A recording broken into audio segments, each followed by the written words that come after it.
Caminando juntos podremos llegar, trabajando unidos vamos a triunfar. Caminando juntos podremos llegar. Muy buenas noches a todos, bienvenidos a nuestra charla del taller bíblico virtual organizado por la Diócesis de Facatativá, el Seminario Mayor Villa Paul y la Escuela Bíblica del Seminario Mayor Villa Paul. El día de hoy nos acompañará el Padre Pablo Emilio Luque. El Padre Pablo es doctor en Teología Bíblica del Instituto Bíblico de París y nos estará iluminando sobre el tema de la cotidianidad del caminar de un pueblo expresado en los textos sapienciales. Los invitamos para que nos sigan acompañando por medio de nuestras redes sociales oficiales y asimismo sigan creciendo junto con nosotros en el conocimiento de la sinodalidad en la Sagrada Escritura. Vamos a triunfar, caminando juntos podremos llegar unidos vamos a triunfar.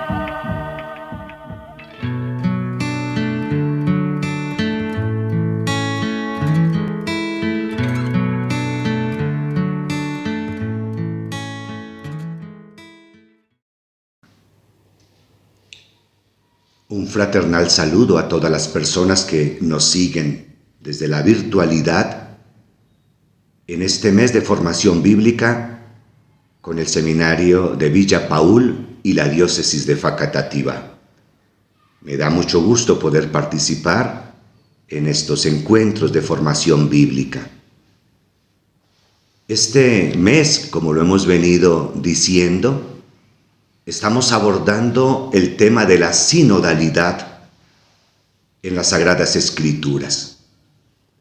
Ese reconocimiento de caminar con Dios y de caminar con los demás. En ese proyecto de la salvación de Dios, de glorificarnos en su Hijo Jesucristo, invitados a caminar juntos.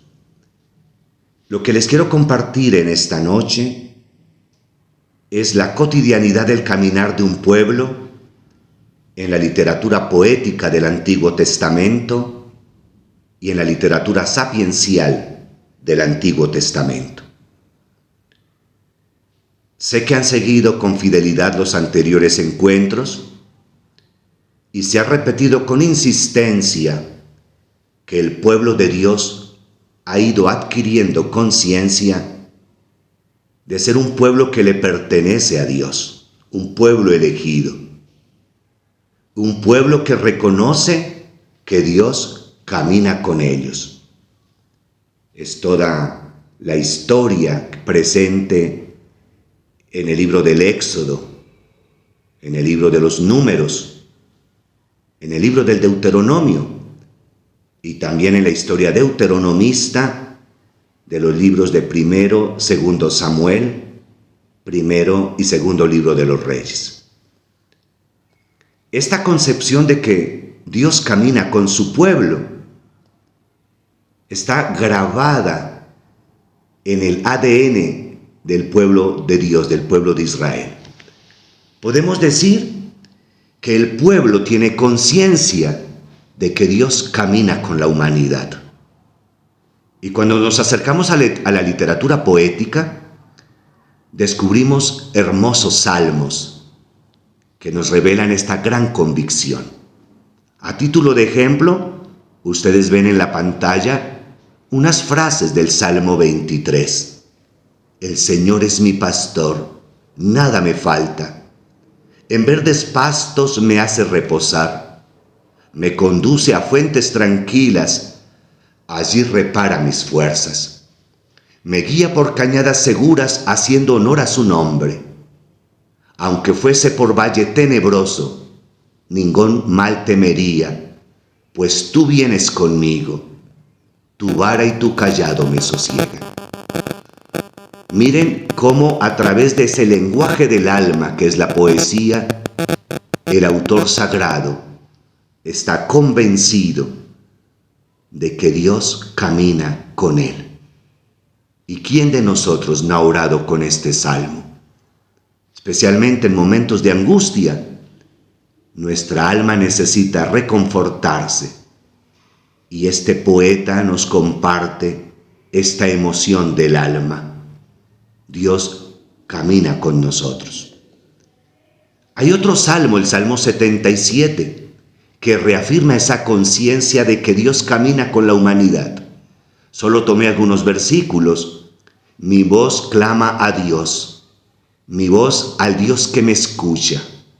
Medito en toda tu obra, pienso en tus maravillas. Oh Dios, qué santo es tu proceder. ¿Qué Dios es tan grande como Dios? Tú eres el Dios que obras maravillas, que mostraste tu poder entre los pueblos. Rescataste con tu brazo a tu pueblo, a los hijos de Jacob y de José. Si se dan cuenta, del versículo 2 me paso al versículo 13 a 16. En el intermedio, el poeta resume la intervención de Dios con su pueblo y lleva a que el poeta pueda cantar esta frase: caminaré en presencia del Señor. Caminar con Dios es la convicción de que Dios está a nuestro lado y que camina Él con nosotros. Otro ejemplo de esa convicción, de esa conciencia de sentir a un Dios cercano es el Salmo 116. Amo a Yahvé porque escucha mi voz suplicante, porque inclina su oído hacia mí el día que lo llamo. Me aferraban los lazos de la muerte, me sorprendieron las redes del Sheol. Me encontraba triste y angustiado, e invoqué el nombre de Yahvé. Socorro, Yahvé, sálvame. Tierno y justo es Yahvé, nuestro Dios es compasivo. Yahvé guarda a los pequeños, estaba yo postrado y me salvó. Es un hermoso salmo para un momento de angustia, una angustia que se expresa con esas frases de sentirse al borde de la muerte, sentirse triste y agobiado. Y en medio de esa descripción del dolor, el poeta confía, sabe que Dios está cerca y que Dios ayuda en el momento oportuno. Esa convicción, repito, de sentir a un Dios cercano, es la que permite que el libro de los Salmos comience con un hermoso poema sobre los dos caminos. El hombre tiene frente a sí dos alternativas: caminar con Dios o alejarse de Dios. Caminar con Dios le hace merecedor del título justo, feliz. Caminar sin Dios le merece el título de impío, de malvado. El Salmo 1 es un salmo sapiencial que presenta una doctrina que también atraviesa el Antiguo Testamento, la doctrina de los dos caminos. Feliz quien no sigue consejo de malvados, ni anda mezclado con pecadores, ni en grupos de necios toma asiento, sino que se recrea en la ley de Yahvé, susurrando su ley día y noche.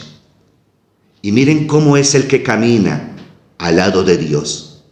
Será como árbol plantado entre acequias, da fruto en su sazón, su fronda no se agosta, todo cuanto emprende prospera. Ahora describe cuál es el destino de aquel que se aleja de Dios.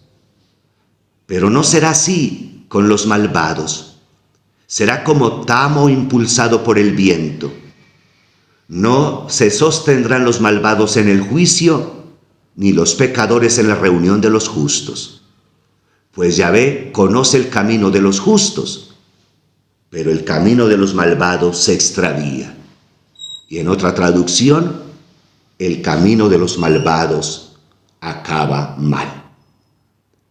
Miremos brevemente lo que esconde esa doctrina de los dos caminos. El ser humano, dice el autor sabio, tiene dos opciones en la vida.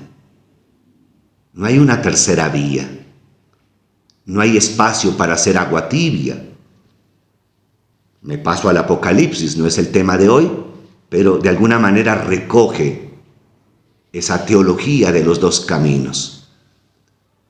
En el Apocalipsis, en una de las 7 cartas, aparece esta frase: porque ni eres frío ni eres caliente, porque eres tibio, estoy que te vomito de mi boca. Es la convicción que el ser humano tiene dos alternativas en la vida, dos caminos.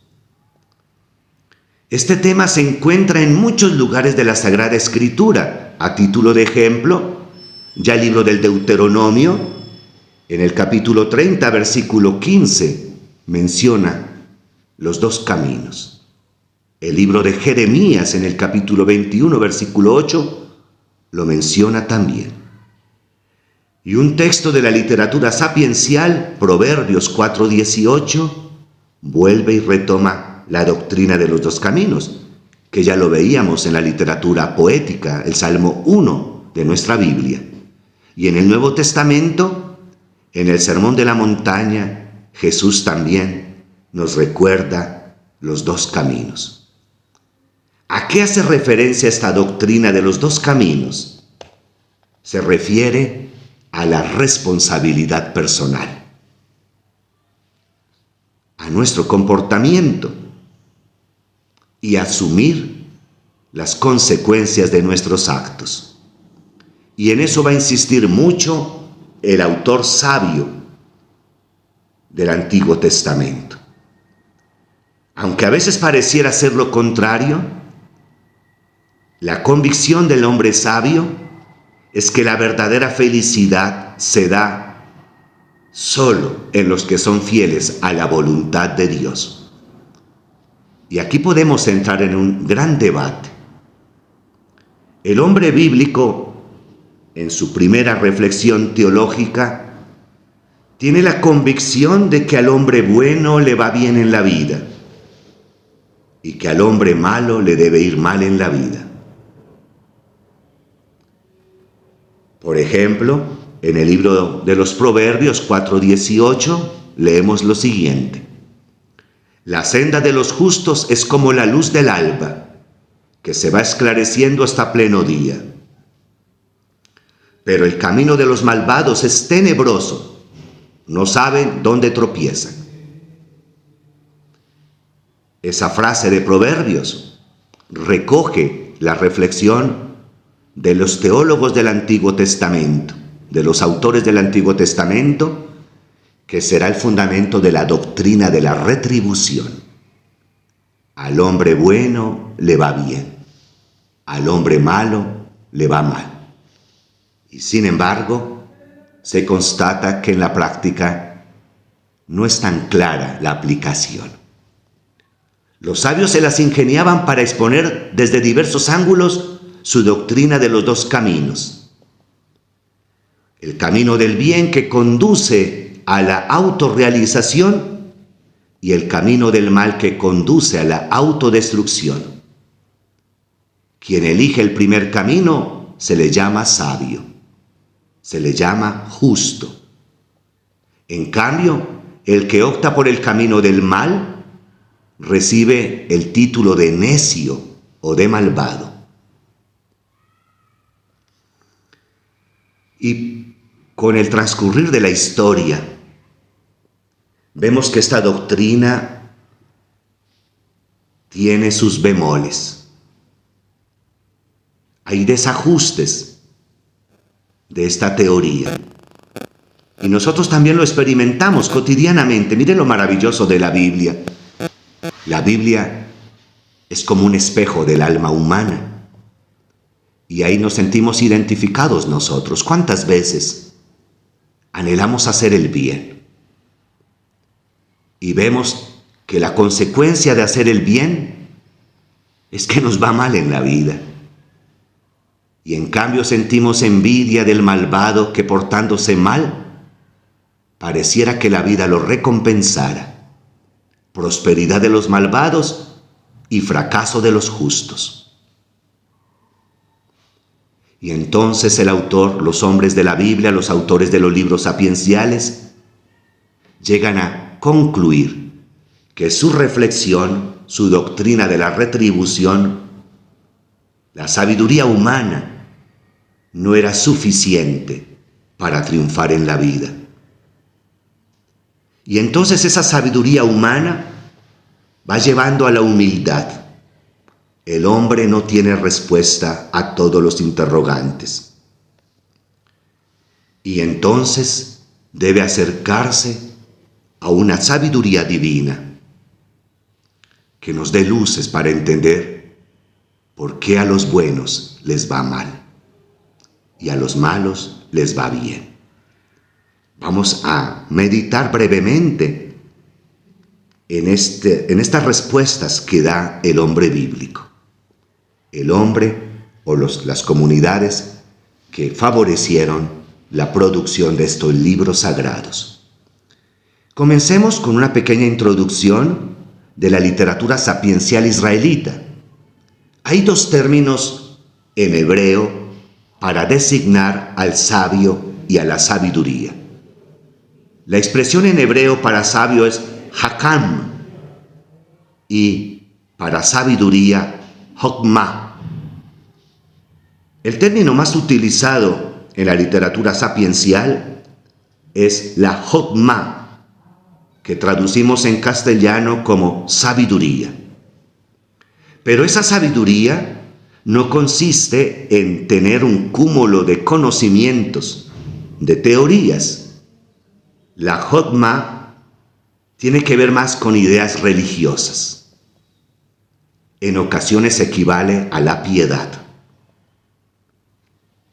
En pocas palabras, el hombre que tiene sabiduría es aquel que posee la suficiente perspectiva religiosa para descubrir que Dios ha creado todo lo que existe y que Dios gobierna al mundo.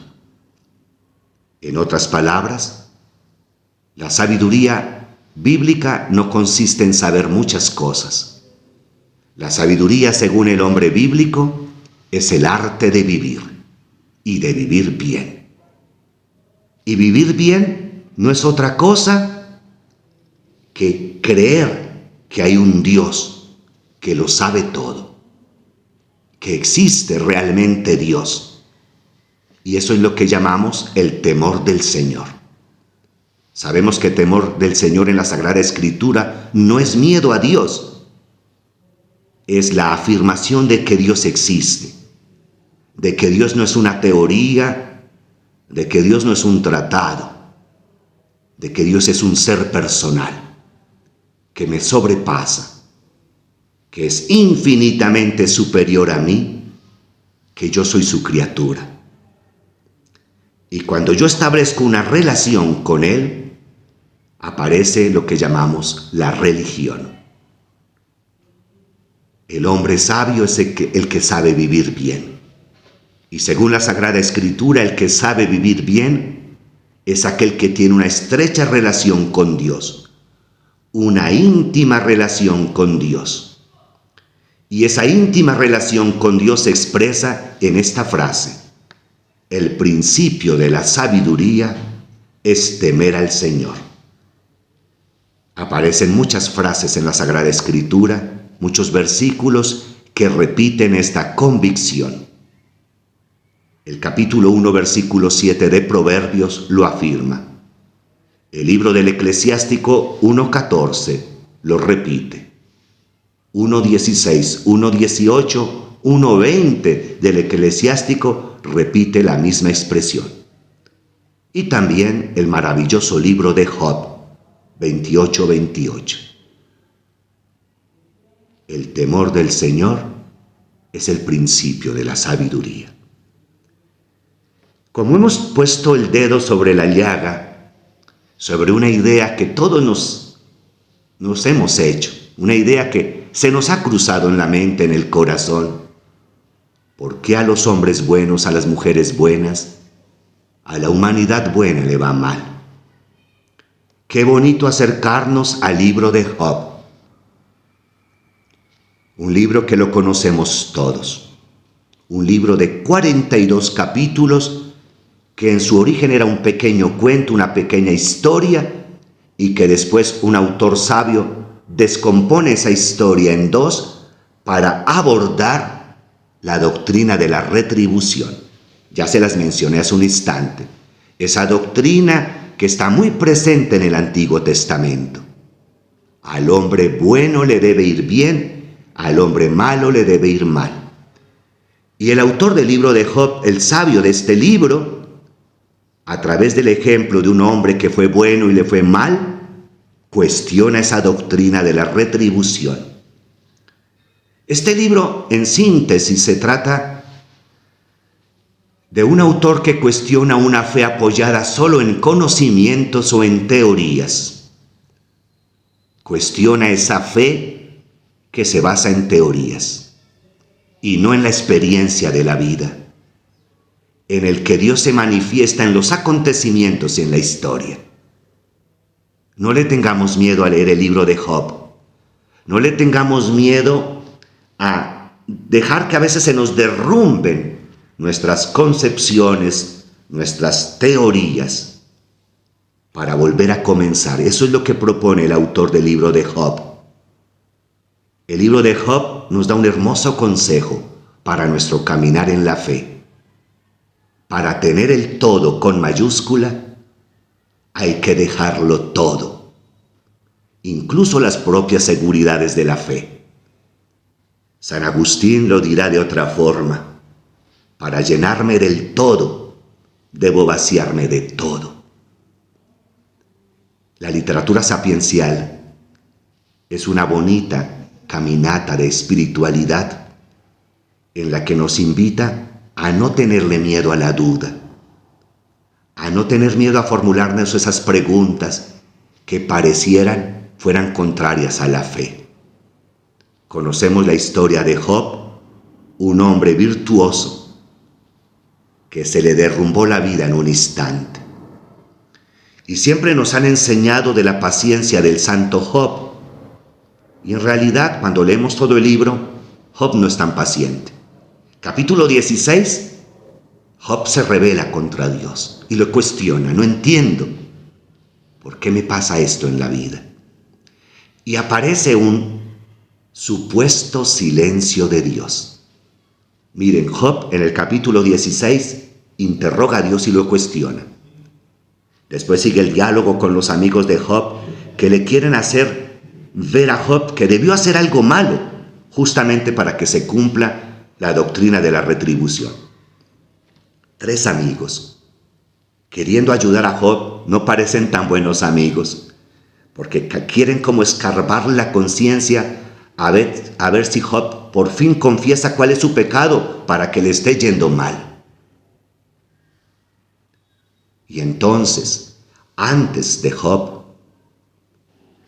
o después de Job, 2 grandes profetas, intentando responder también a la doctrina de la retribución, grandes teólogos del Antiguo Testamento, autores de los libros históricos, sapienciales, para defender esa tesis de la doctrina de la retribución, repito, resumida en esta frase: al hombre bueno le va bien, al hombre malo le va mal.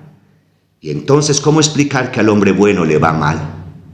Y entonces lo explicaban de la siguiente manera: es consecuencia del pecado de los padres.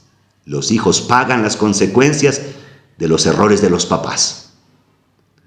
Y aparecen 2 grandes profetas del Antiguo Testamento, Jeremías y Ezequiel. Jeremías en el capítulo 31, versículo 29 dice que ya no se vuelva a escuchar este refrán en Israel: los padres comieron uvas agrias y a los hijos se le destemplaron los dientes. Ezequiel repetirá el mismo refrán en el capítulo 18, Ezequiel 18, versículo 2. Porque era una forma fácil de lavarse las manos. A mí me está yendo mal por los errores de mis padres. Jeremías y Ezequiel van a decir: cada uno es responsable de su vida. Y sin embargo, la tesis de Jeremías y de Ezequiel no resuelven. Es un gran avance a nivel teológico sobre la responsabilidad personal, la doctrina de los dos caminos, pero no resuelve el problema teológico de por qué al bueno le va mal y al malo le va bien. Y es eso lo que intenta responder el autor del libro de Job. Aparece en el dolor la idea de que Dios nos ha abandonado. Y el libro de Job nos da una gran revelación. Dios hace silencio, pero Dios no se aísla de nosotros. Dios no se separa ni una milésima de segundo de nuestra historia. El silencio de Dios no es ausencia de Dios. Esa es una gran lección que nos da el libro de Job. Por eso ustedes en su pantalla ven la respuesta. Dios hace un silencio prolongado en la historia de Job. Pero en el capítulo 38, Dios le responde a Job una larga respuesta, donde Dios le dice a Job: ¿quién eres tú para cuestionar mis proyectos? Y Job entonces en el capítulo 42, que es lo que aparece en la diapositiva, tiene que agachar la cabeza. Después de ese Job rebelde del capítulo 16, Job delante de Dios reconoce que se equivocó. Me doy cuenta que todo lo puedes, que eres capaz de cualquier proyecto. Dijiste: ¿quién es este que vela mi designio con razones carentes de sentido? Sí. Hablé sin pensar de maravillas que me superan y que ignoro. Escucha y déjame hablar. Te voy a preguntar y tú me instruirás. Solo de oídas te conocía, pero ahora te han visto mis ojos. Es como si Job nos dijera: es atravesando el sufrimiento como Dios se me reveló en mi vida. La experiencia de Dios es la que nos permite afirmar que el mal no va a ganar, que aunque aparentemente al malvado le esté yendo bien, no nos debemos desanimar en nuestro caminar por el camino del bien, con humildad, porque sabemos que es muy fácil desviarse de camino, es muy fácil torcer el sendero. Job cuestiona la doctrina de la retribución. Si el problema fundamental que plantea el libro de Job es el siguiente: si es cierto que Dios premia a los justos y castiga a los malos, ¿por qué sufren los justos? ¿Y por qué hay pecadores a quienes todo les sale bien? Ese es un problema que ya abordamos. Pero el libro de Job, en boca del tentador, nos hace a nosotros otra pregunta. Los que son creyentes, los que practican la religión, ¿realmente lo hacen desinteresadamente? ¿O en el fondo van buscando ventajas o intereses personales en su relación con Dios? Hagámosla más personal. ¿Qué me mueve a mí a hacer el bien? La promesa de que Dios me va a recompensar. ¿Qué me mueve a mí a hacer el bien? La amenaza de que si me porto mal me va a castigar. Mire que son preguntas serias. ¿Mi relación con Dios es una relación interesada? La respuesta nos la da el mismo libro a través del ejemplo de Job. Job aparece como el modelo de una fe desinteresada. Yo obro bien no para que me vaya bien. Yo obro bien sencillamente porque reconozco que Dios me ama infinitamente y ha sido grande conmigo.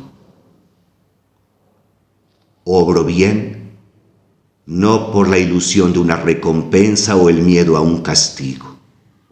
Obro bien porque estoy convencido que el amor de Dios me pide que le responda con amor. Y para terminar, quiero hacer alusión a un libro maravilloso de la literatura sapiencial del Antiguo Testamento, el libro de Proverbios, que tiene diversos temas de la vida cotidiana. Aborda el tema del hombre, de la mujer, de la vida social, de la religión. Habla de la muerte, habla de la amistad, habla del miedo. De todo nos habla el libro de los Proverbios. Y este autor, pudiéramos decir que más que un autor, son varios autores detrás de esas máximas, de esos refranes, que a lo largo de la historia del judaísmo recogen un legado sapiencial, en la que tiene como regla, como principio fundamental, que Dios es el creador de todo y que Dios estableció un orden, una especie de norma racional. Y este libro tiene como finalidad recordarle a la humanidad que cuando el ser humano respeta el orden establecido por Dios, las cosas marchan, las cosas funcionan.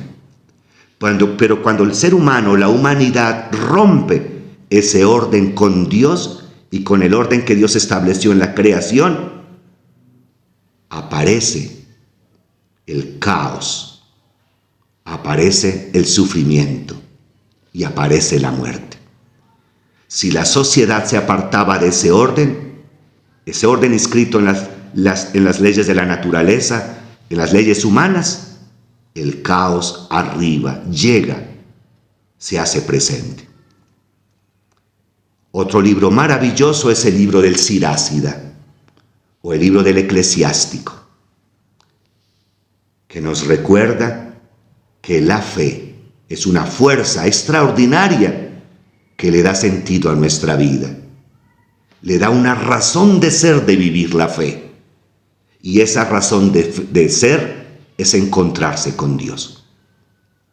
Es nuestra convicción de que nuestro destino no es el cementerio, no es la muerte.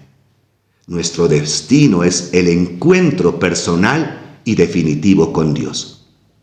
Miren esta lección de vida que nos da Jesús ben Sirat, el sabio. La fe es una fuerza que eleva al ser humano y le da sentido a nuestra historia. A pesar de los problemas, a pesar de los sufrimientos, creemos en que el destino del ser humano no es la muerte, no es el sufrimiento. Es una felicidad que no se acaba. Y ese buscar a Dios y ese deseo de encontrarnos con Dios no nos desconecta de la realidad, no nos aleja de nuestro compromiso con el mundo. Todo lo contrario, nos hace más responsables en la transformación de la sociedad. El autor del Sirácida o del Eclesiástico nos recuerda que en la Biblia hay muchos temas que no se han abordado. A veces quisiéramos tener respuesta en la Biblia de todos los problemas humanos. El autor del Sirácida nos dice que es imposible establecer reglas generales para todo, pero que de alguna manera estamos llamados a descubrir la presencia de Dios en la historia, un Dios que nos habla, que nos interpela, que nos ilumina, que nos conforta. Una relación con Dios que nos hace sabios. Recordemos una vez más, sabio en la Biblia es aquel que tiene el arte de vivir. Y el arte de vivir no es otra cosa que saber vivir bien. Y saber vivir bien reclama una íntima relación con Dios. Y esa buena relación con Dios permite nuestras buenas relaciones con el otro, con el prójimo. Les agradezco su atención y les deseo una bonita noche.